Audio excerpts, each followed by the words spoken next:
Hi guys, it's Sam at Pixie Dust. Today I'm going to do a tutorial to show you how to stain boards prior to painting them. I'll show you a few of the different stains that I like to use. But first, it's very important because stain does not come off your hands very easily. I've learned from experience. So it's always good to get some gloves on. I honestly, the cheapest I could find mine and their Sam's Club brand is at Sam's Club. Super cheap. I buy boxes and boxes of them. So in our shop, we offer a few different colors, and I actually use different types of stains. I don't use one particular kind. So my Minwax stain, just normal water-based, I use this with non-latex paint. This with latex paint doesn't really adhere very well. So I use the Minwax. This is Jacobine. This is one I use for states and super popular. My favorite, just the gray. And then Special Walnut, which is our light brown. And then the other ones, this is actually a new stain to us, the rust-oleum brand. This is actually a oil-based stain. And so for oil-based stains, I like to use the latex paints, which is basically a wall paint. So this is a carbon gray, and this is just a lot. The difference in the two, and there actually is a big difference. This takes longer to dry. But this is a very, very thick stain. It's not thin by any means like the Minwax. So Kona is the rust-oleum, and then our black, which is rust-oleum. So I use two different types, and depending on what I'm staining and depends on what type of paint that I use.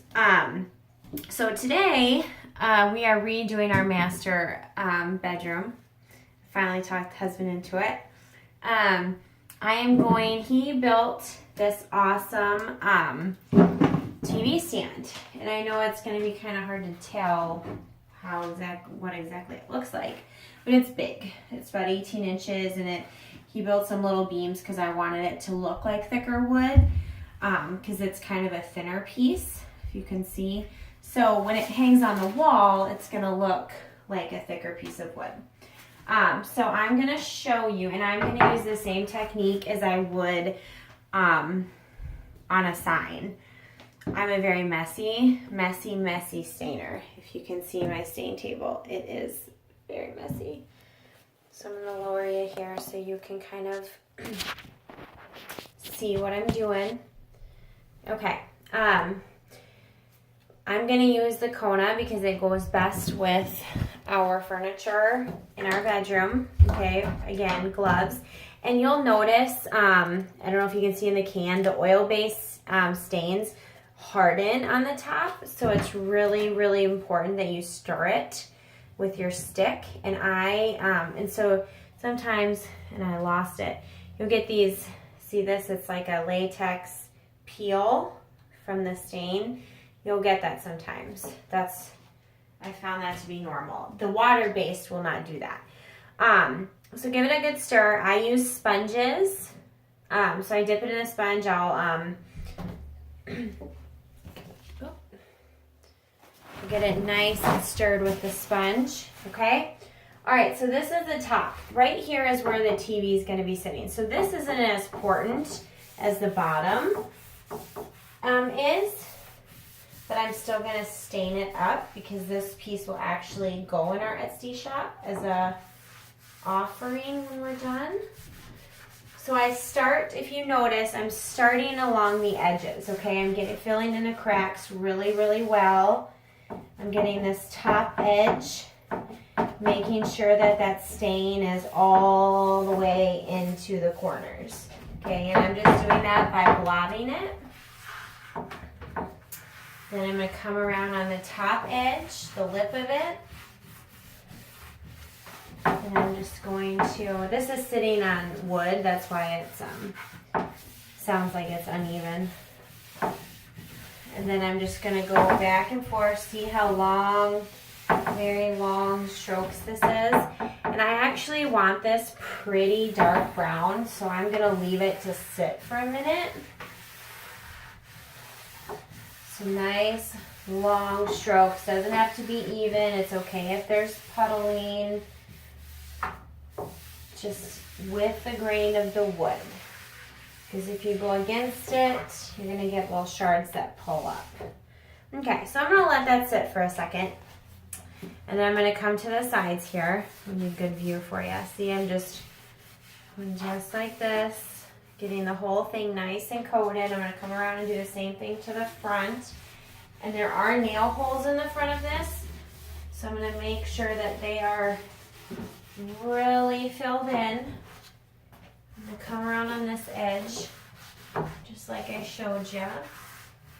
All right, I am going to start wiping. I'm going to start in the middle, and if you can see this, I'm just going nice, long strokes, nice, even strokes. I'm going to come in here and get this excess. Since there is a corner here, some excess has pooled, so I'm just going to dab it, is that a word? So I'm gonna come in here, hold it for a minute, and then pull. And then re-go back and pull. Okay, just to get, because that excess builds up in those corners. Okay, so again, nice, long strokes to get all that stain off of there. And I use paper towels, sorry, I just use paper towels to get it off, nothing fancy. So a sponge to apply, paper towels to wipe. Just like this. And again, I want it pretty dark, so I'm not going to wipe it terribly much because I want the richness in it. So I'm going to come around now and I'm going to do the lips, the front facing. This here is the most important part of the piece. So I want to make sure that I don't have any running. Everything's nice and wiped even. Same with the sides. All right, perfect. All right, now in our shop, we do not stain the back of our boards. It's just the front, because in all reality, the back is hanging on the wall and nobody cares what the back looks like. We are adding an option to where you can have the back stained. So this is an unusual piece where the bottom is actually going to be shown more than the top piece because it sits really high on a wall. So what I'm going to do is I'm going to take a couple of these paper towels, and they're like the pick a size ones. I'm just going to put them down here, and I'm going to flip this piece over. And what the paper towel is doing is any runoffs that may have happened from the stain, it's just going to prevent it from going through. Okay, so the back. There's lots of cracks and creases because this is where it was put together. So you're just going to make sure that it's nice and penetrated, nice and soaked through really well. The more stain you have on there, the less the cracks will be seen. And as you can see, I'm doing the same thing. I'm going to the edges first. I'm not worried about the middle. Okay. And now I'm just going to come in here and I'm going to sweep it all the way across. Just like this. Okay. And again, if you missed it, I am using rust-oleum oil-based stain. And if this was a sign I was making, I would use latex paint with this stain. I've never had good luck with acrylic with oil-based. Now oil-based is a lot thicker of a stain. If you're used to using Minwax, it's a lot thicker, it's a lot richer. Your coverage is better. As you can see, there was some runoff on the edges. That's normal. So that's going to be the first thing that you wipe, okay? So I'm just going to go around the edges here. The first thing you need to wipe, oops, Oops, lost piece of my whip. That you need to wipe if doing a double-sided thing is your edges. Okay? I'm going to come in here and I'm going to do the same thing. All the way across, left to right, rotating my paper towel. And I want it super rich. I want this as dark of a stain as I can get it with one coat. Just like this. This is perfect. Okay, so I'm just gonna run my fingers over the edges quick again. And now what I'm gonna do to have this dry is this back piece here didn't get stained because it's the piece going on the wall. So nobody will see this piece. So it actually needs to sit up so that it dries well on that side. So I'm gonna flip it up here. And your gloves have stain all over them. So you need to make sure however you pick it up, you wipe it. So I'm gonna kind of rest it there. And again, I'm gonna take some paper towel and just run it up where my hands were because it left some excess stain. So I'm just gonna run it, make sure it's wiped in good. And look at that. I'm excited to show you guys the finished product on this piece.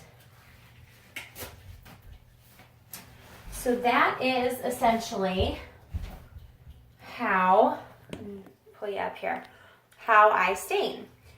Sponge, different types of stains. I don't stick with one stain.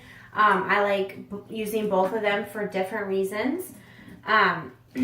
It's important when you are staining that you make sure that you wipe it off evenly and don't leave pooled excess, okay?